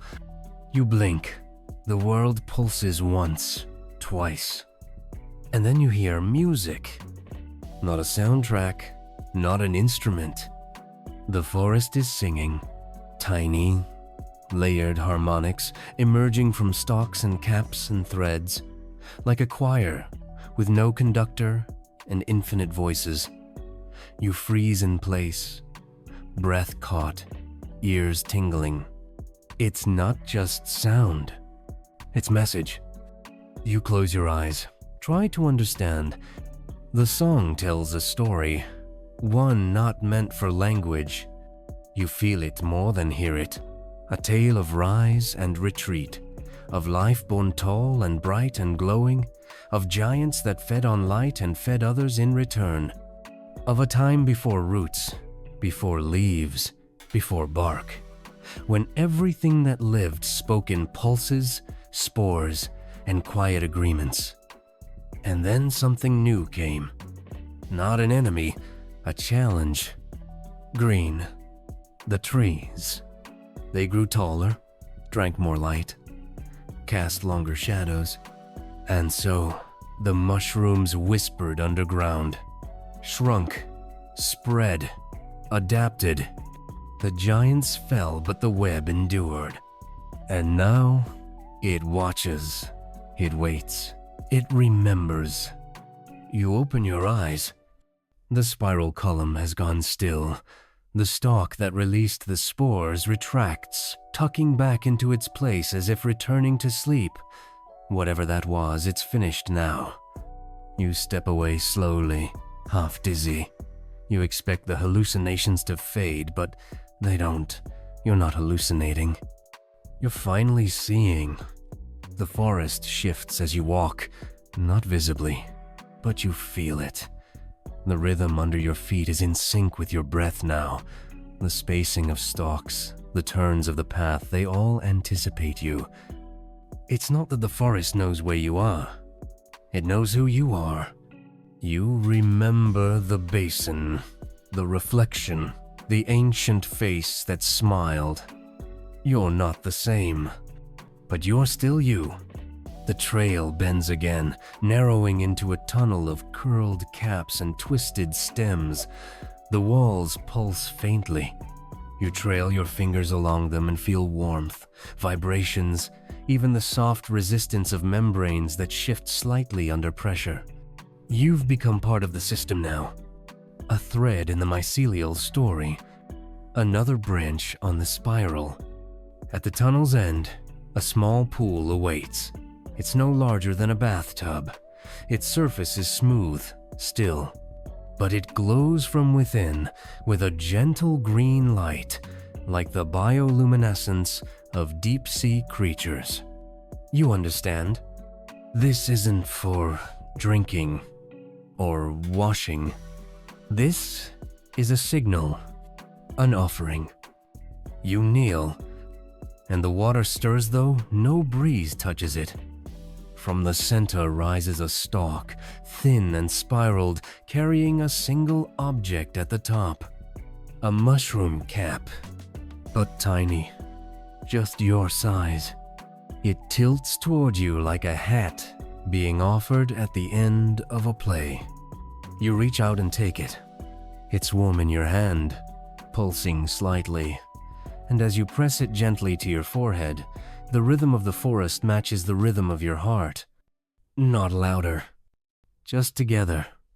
And you realize you've been inducted. Not as a ruler, not as a guest, as a rememberer. The old world isn't gone. It's just sleeping, waiting for those who still listen. You rise slowly, still holding the tiny mushroom cap in your palm. It thrums with life, a subtle vibration that feels more emotional than physical. Like a pet sleeping against your chest, or the heartbeat of someone you've leaned on for comfort too many times to count. You slip it into a pocket, feeling vaguely superstitious about wearing it just yet. Some crowns are meant to be earned, not worn. The path stretches forward again, less a trail now than an agreement between you and the forest. You no longer feel guided by landmarks, you're simply allowed to move. The forest has accepted you, maybe even likes you, though knowing fungi, like, probably means recognizes as useful biomass. The landscape changes again. The sky above a knot that it's ever truly a sky has darkened. A false twilight, as if the upper canopies have braided themselves tighter to dampen the bioluminescent glow. The air cools, thickens. It smells faintly of honey and old parchment, and it sounds hushed, like a grand library or a cathedral just before a ceremony. One mainstream historical fact: some ancient fungi formed symbiotic partnerships with primitive plants, allowing them to colonize land. Mycorrhizal networks connected roots with fungal threads, trading nutrients for sugars. Without fungi, modern forests wouldn't even exist. Your houseplants owe them rent. Here's your quirky tidbit. In 2008, a team in Oregon discovered the world's largest living organisma single fungus, spreading underground over nearly 4 square miles. They call it the humongous fungus. It's older than most countries, and probably too tired to care about your lawn. Historians still argue whether the spread of trees caused the downfall of the prototaxites, or whether climate shifts and soil changes nudged them out. Some argue they evolved into something else entirely and just stopped showing off. Others think they were simply outcompeted ancient has-beens in a world that wanted shade, not spores. Your feet crunch gently over what feels like dry lichen and whisper-thin leaf litter, but there's no decay. The forest here seems frozen in a moment between life and sleep, like it hasn't decided which direction to go yet. The trees, if you can still call them, that are thinner, paler, and etched with glowing filigree. They spiral upward in slow, impossible curves. And in the center of this grove sits a circle of stones. Not rocks. Not natural growths. Stones. Carved. Stacked. Placed. You're not alone. The realization doesn't frighten you. It makes something in your chest loosen. You're not trespassing anymore. You're visiting. You step into the circle. Each stone is shaped like an open book, pages fanned outward, spines buried in the soil. At first, you think it's artistic mimicry, but when you kneel, you see it's more than that. The pages are alive, thin fungal sheets with ridges and pores, shifting faintly under some invisible breeze. A library grown, not built. You place a hand on one, and your mind floods again. Not with images this time, with feelings. Fear, awe, joy, hunger, patience. The stones aren't books, they're memories, encoded into flesh and fiber and cap. Each one a record of something ancient and strange, not meant for your language, but comprehensible if you loosen your grip on meaning just enough. You move to the next stone. More emotions. A sudden terror, sharp and fleeting. Then a warm, sprawling pride. The next pure, aching loneliness. And beneath it, an ocean of quiet contentment. You don't stay too long with any of them. These aren't yours to keep. You're just here to witness. Above you, the forest shifts again. The canopy parts slightly, revealing a patch, of nothing. No light, no stars, just absence. A silence so profound, it hums. You look up and it stares back, and suddenly, you understand why this grove feels like a library. You're not just visiting a place. You're walking through the mind of something vast. The forest isn't a setting. It's a being. And this is one of its dreams. You sit for a while in the circle, letting your thoughts soften, your breath slow. The mushroom cap in your pocket pulses faintly, in time with the grove's silence. No thoughts intrude. No demands press in. The forest wants nothing from you now. It simply asks you to be. Minitezor centuries pass. Eventually, your legs remind you that you're made of less noble stuff than the trees. You stand slowly, stretch, and take a final glance at the memory stones. One seems to shimmer faintly as you turn to leave. A goodbye, maybe, or a thank you. As you exit the grove, the path doesn't reappear. But your feet know where to go. The deeper you move, the stranger the light becomes. Not brighter, not darker, just less committed. As though reality is starting to thin out a little, losing its edge. You notice motion along the sides of your vision-delicate threads weaving through the air, forming shifting patterns, not insects, not animals. Data, information, communication. This part of the forest thinks visibly, like your presence has triggered some sort of alert, not in a security breach kind of way, but in the someone's finally come to pick up the phone way.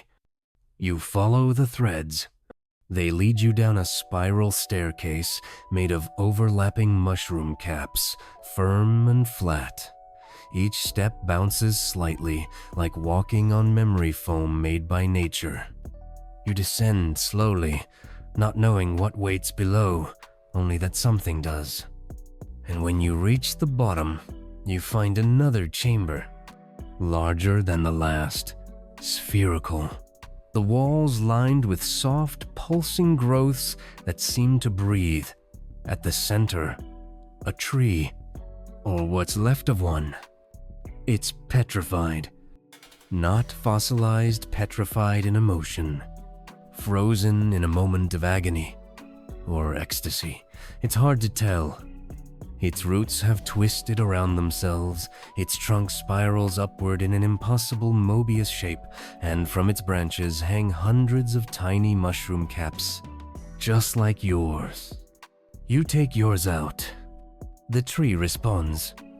The caps hanging from its limbs begin to hum. Softly. A harmony. You don't move. The forest is singing again. But this time, it's singing you.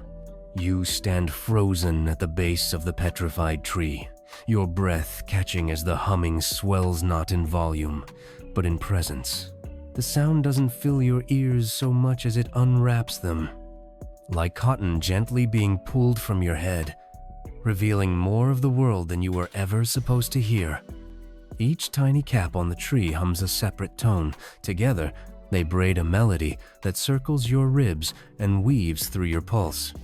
It's not in any language, but somehow it speaks to your Namino, the one you use for emails and pizza orders, but the quiet one you forgot you had as a child, the one whispered in dreams, the one that doesn't need spelling. Your fingers twitch. The cap in your palm grows warmer. It glows gently, now pale green with soft threads of blue radiating from its center. It pulses not in rhythm with your heart, but in anticipation of it, like it's trying to sync up, to tune you into the forest's longer memory. You kneel at the foot of the tree. No one told you to, but it feels right, like placing a hand on a monument or offering a moment of silence in a forgotten temple. You press the cap against the trunk. It fuses. No pain, no light show, just a slow absorption, like fog melting into soil. And in its place, the tree offers you a gift. The bark splits slightly. A small hollow forms. Inside it, wrapped in mycelium like velvetus, a sphere, about the size of a grapefruit, but lighter than air. You reach in carefully, afraid it'll dissolve under your touch. It doesn't. It rests perfectly in your hands, warm and weightless, like a thought you've been waiting to finish for years. You stare into it. The sphere is not solid. It's a living memory, still forming, still flickering. Inside, you see shapes moving, stalks rising, light bending, creatures the size of houses crawling beneath fungal canopies. You're watching before the trees. A snapshot of Earth when mushrooms ruled the skyline. One mainstream historical fact. During the Devonian period, some of the largest organisms on land were fungi. Prototaxites, those towering mystery columns, could reach nearly 30 feet in height, standing like skyscrapers over tiny leafy newcomers, and for millions of years, they held that throne. But here's your fringe nugget. Some researchers believe prototaxites weren't strictly fungi, or plants, or even something we can cleanly classify. There's a theory still debated that they were an evolutionary experiment, part fungus, part algae, maybe even lichen, like symbionts masquerading as a single being, a committee wearing one big hat. Historians still argue whether the fall of these fungal giants was due to the rise of vascular plants or the changing atmosphere. Some even speculate they weren't outcompeted at all. They simply chose to step back, fading into the soil to wait until the world needed their memory again. You turn the sphere slowly in your hands, each rotation shifting the scene inside. Now, the air thickens with spores drifting like snowflakes. Lightning crackles silently in the distance. Beneath the fungal canopy, early arthropods scuttle giant millipedes the length of surfboards, beetles the size of dinner plates, and amid them all, the mushrooms grow taller. But they're not reaching for sunlight. They're reaching for connection, spreading their caps like antennae, broadcasting signals, mapping the world. And the world responds. A rush of sensation hits you like caffeine, and déjà vu got into a bar fight in your bloodstream. Your mouth tastes like metal and honey. You blink and the chamber brightens. The tree has changed. Its petrified bark now shimmers with threads of color running like veins beneath the surface. The caps on its limbs sway. Even though no breeze stirs, the sphere in your hands glows brighter. It's ready to leave this place, to go with you. But where? You glance behind. The staircase you came down is gone. Of course it is. You're not meant to go back the way you came.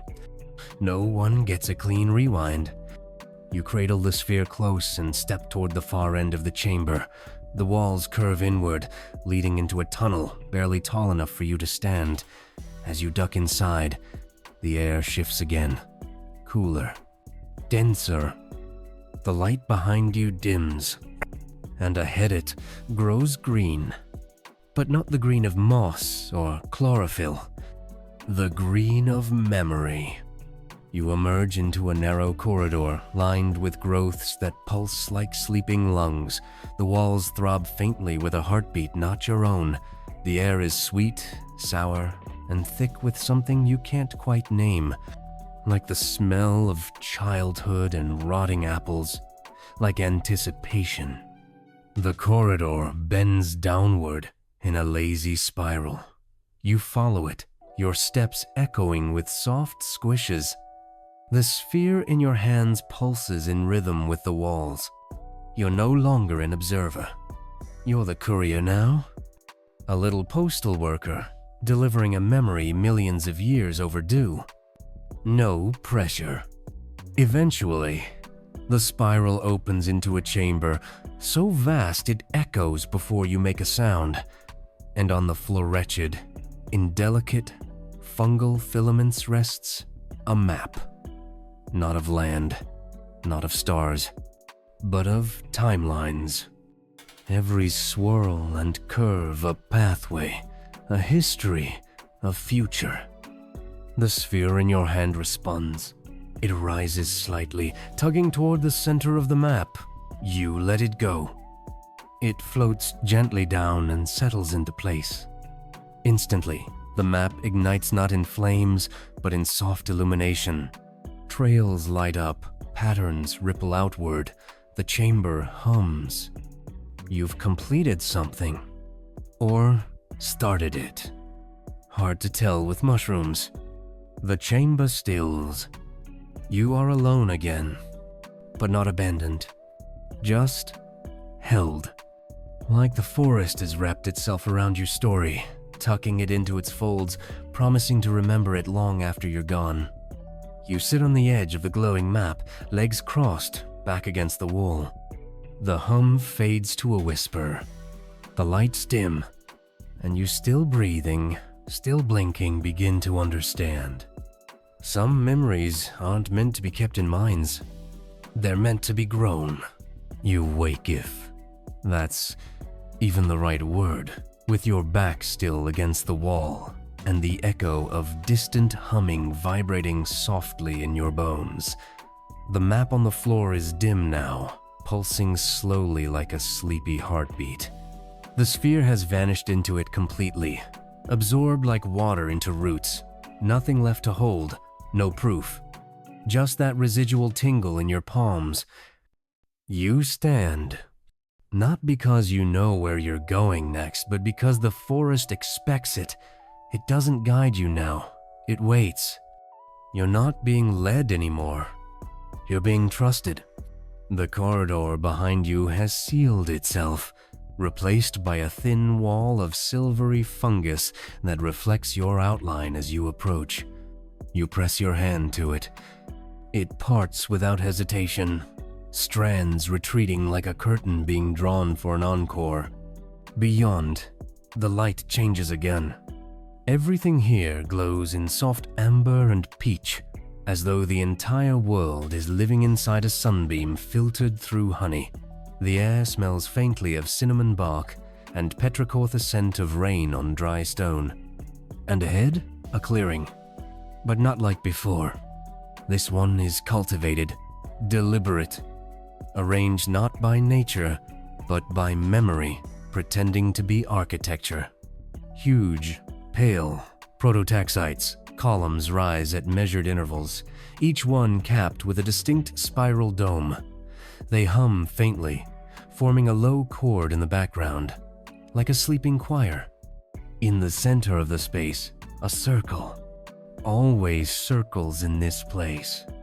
This one is different though. It's made of broken rings, incomplete loops, hollow crescents pointing in every direction.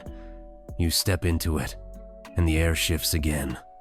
The forest sighs, and you feel it truly, feel it for the first time.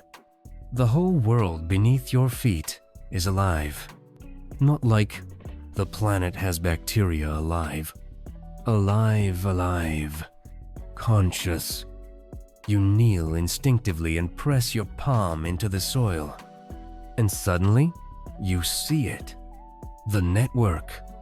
Not imagined, not symbolic, not metaphorical.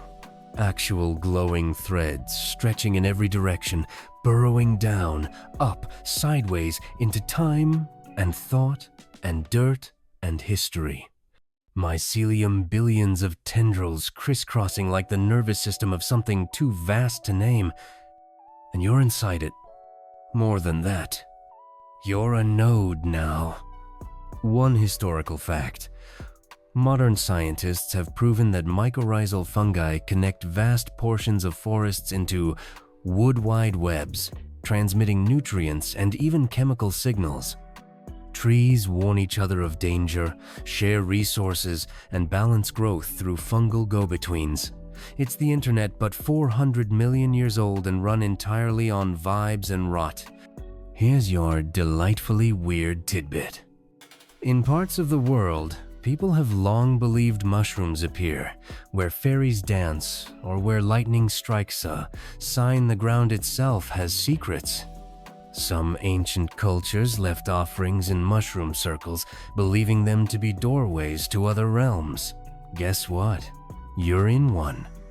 Historians still argue whether early humans recognized fungi as allies, enemies, or cosmic oddities. Some theories claim they were a source of ancient inspiration for rituals, hallucinations, and early religious belief mushrooms as gods, or at least divine mailboxes. Others think we just liked how they tasted with mammoth steak. You sit there in the ring of crescents, the hum building beneath you. You understand now this forest never needed you to do anything. It needed you to witness, to remember, to carry. And just as your breathing starts to settle, the crescents around you light up. Each one flashes with a color a different hue, a different frequency. And from each one, a figure steps forward. Not human, but not. You see them more with emotion than eyes. Tall, elongated. Their limbs move like underwater reeds, their heads crowned with mushroom filaments and glowing eyes the color of moon milk. They don't speak. They resonate. You don't understand the language, but you understand the tone. They're not here to test you. They're here to honor you, to bear witness to your journey as you've done for theirs. One steps forward and holds out its hand.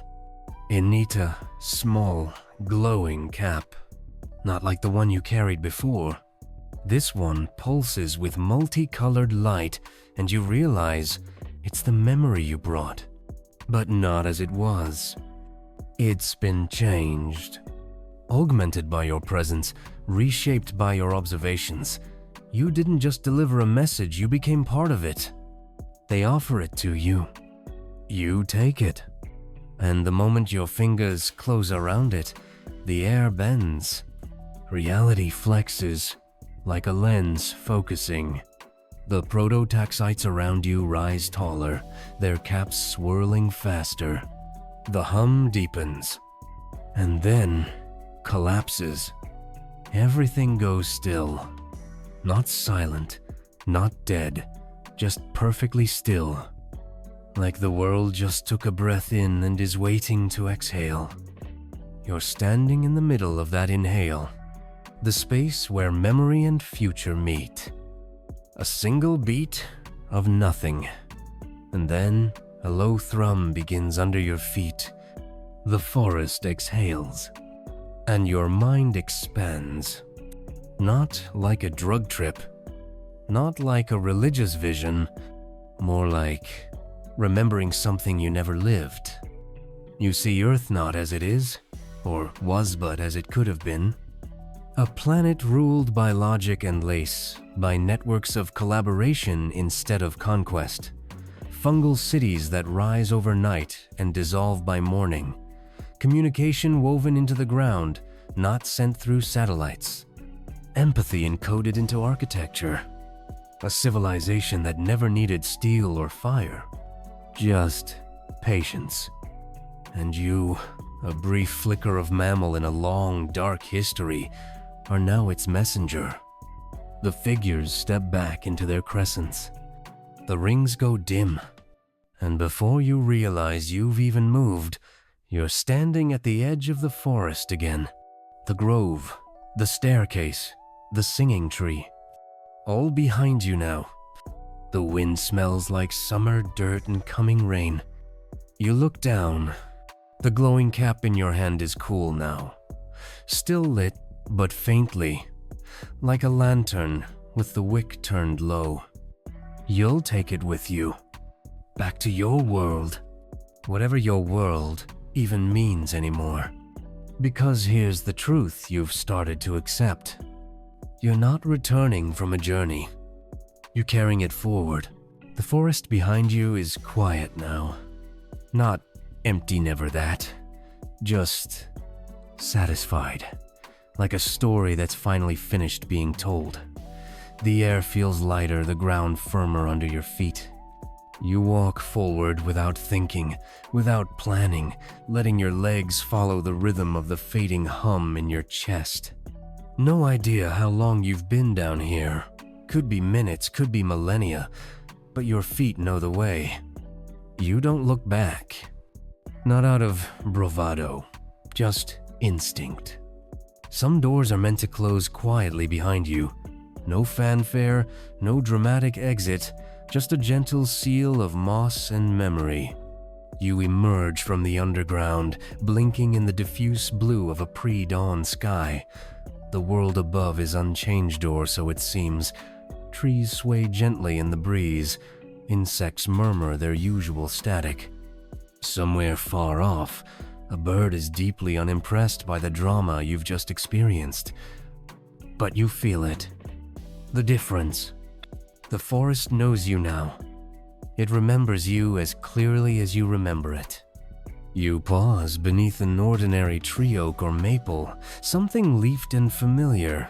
It shouldn't be impressive, not after what you've seen. But it is, because now you see it properly. Not as a standalone entity, but as a node, a signal tower, a participant in something vastly more ancient and connected than a city skyline. And you? You're still holding the cap, still glowing, faint but steady, like a nightlight that refuses to burn out.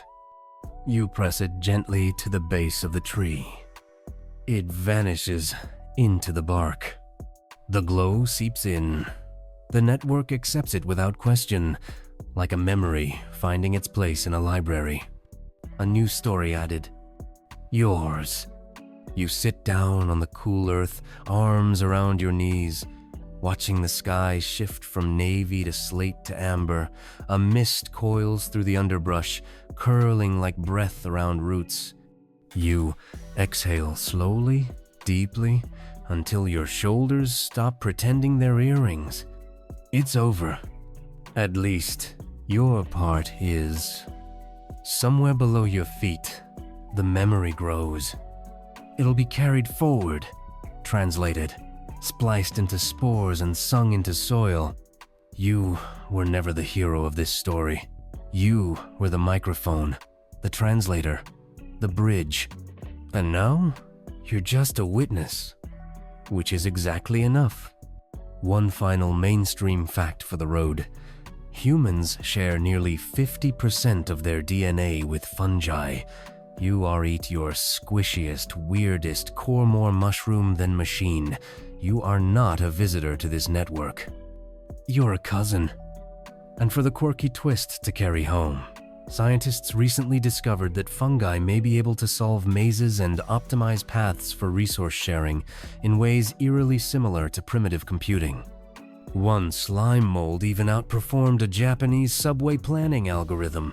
So yes, while you were out there forgetting your Netflix password, a mushroom was crushing calculus underground. Historians still argue whether humans ever truly left the forest. Whether our cities are just above-ground hives mimicking the communication webs beneath. Whether civilization is just mycelium with better branding. You lie back in the grass, eyes tracing a cloud that looks suspiciously like a mushroom cap, if you squint just right. The breeze whispers through the trees, not in words, but in patterns. You understand none of it, but you trust it. And that's enough. As the first warm rays of sunrise brush your face, you let your eyes slip closed. Somewhere below, the forest pulses with memory. And above, you carry its echo forward. Into pavement, into conversation, into dreams. Because the network isn't just under your feet anymore. It's in your story. And you've already begun to tell it. So now, with the memory planted, the spores drifting through time, and the echoes of ancient mushrooms still humming in your bones, it's time to rest. Let your breathing slow. Let your muscles unclench, one by one. You've journeyed through a forgotten forest, witnessed the rise of Prototaxites, stood among the oldest beings on Earth, and felt the pulse of something older than language. Your part in this story is finished for now. The forest, though? It's still there, growing, listening, waiting. Every park path, every shaded grove, every strange little mushroom popping up through concrete is a whisper from that memory.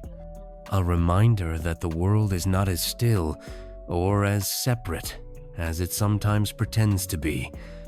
So as your eyelids grow heavier and your body begins to sink into whatever soft surface you're curled up on, let that thought drift with you. You are connected. To history, to story, to soil. You are not a lone signal in the void. You're part of a signal so vast and gentle it sings through stone. Breathe in. Long.